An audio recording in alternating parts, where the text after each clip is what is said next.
Shalom bien-aimés, alors que nous entrons dans cette nouvelle semaine, je nous invite à examiner quelques bénéfices de notre appartenance à Jésus-Christ. Je veux que tu saches que tu es un privilégié d'appartenir à Christ, d'être né de nouveau, d'avoir été racheté par son sang.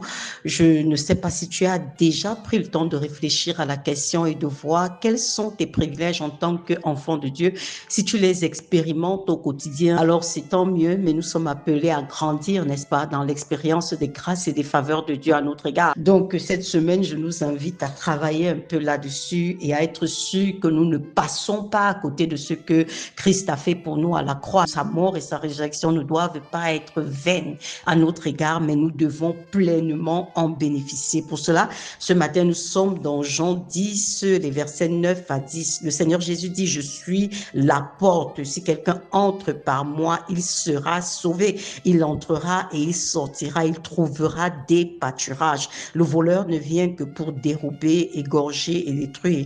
Moi, je suis venu afin que les brebis aient la vie et qu'elles soient dans l'abondance. On voit comment le Seigneur commence ici, il dit, je suis la porte, n'est-ce pas? Une porte, c'est un accès, c'est le chemin par lequel tu passes pour entrer ou pour sortir, pour entrer dans une nouvelle destination. Le Seigneur dit, je suis la porte, et il dit que si quelqu'un entre par moi, il sera sauvé, il entrera et il sortira, il trouvera des pâturages. Le Seigneur ici te garantit effectivement que si tu demeures dans sa présence, tu auras ce dont tu as besoin, parce que le pâturage pour les brebis, c'est la provision. Mais ici, ce n'est pas seulement la provision matérielle, ce n'est pas seulement la provision financière, mais c'est la provision à tous les niveaux. Et il continue au verset 10 en disant, le voleur, lui, il a un but, il a le but de détruire en fait. Mais moi, je suis venu afin que les brebis aient la vie et qu'elles soient dans l'abondance. Bien-aimé, est-ce que tu es conscient que le Seigneur t'appelle à l'abondance? L'abondance, c'est une très grande quantité de quelque chose, n'est-ce pas?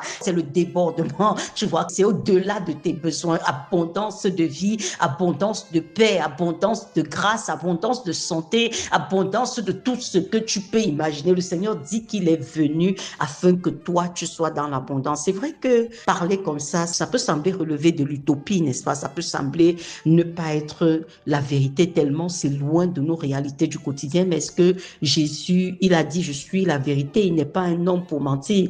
Mais ce matin, je t'invite à réfléchir. Est-ce que mon quotidien, c'est un quotidien d'abondance? Est-ce qu'effectivement, c'est ce que j'expérimente? Ça ne veut pas dire qu'il ne peut pas avoir des preuves, il ne peut pas avoir de difficultés. Mais si ton style de vie, c'est un style de vie de difficultés et d'épreuves, je crois qu'il y a un problème, parce que ce n'est pas ce que le Seigneur nous dit ici. Il dit qu'il est venu afin que toi, tu puisses vraiment expérimenter le débordement dans les différents aspects de ta vie. Alors, si ce n'est pas le cas, qu'est-ce qui t'empêche, bien aimé, d'expérimenter ce débordement? En y réfléchissant, le Seigneur m'a mis à cœur ce passage de Romains 9 à 10. Si tu confesses de ta bouche le Seigneur Jésus et si tu crois dans ton cœur que Dieu l'a ressuscité des morts, alors tu seras sauvé. Si tu confesses de ta bouche, ça veut dire que tout ce qui est spirituel s'obtient par la confession de ta bouche qui rencontre la conviction de ton cœur. Si tu dis des choses que ton cœur ne croit pas, si tu dis des choses dont tu n'es pas convaincu, il y a très peu de chances, ou alors pas du tout,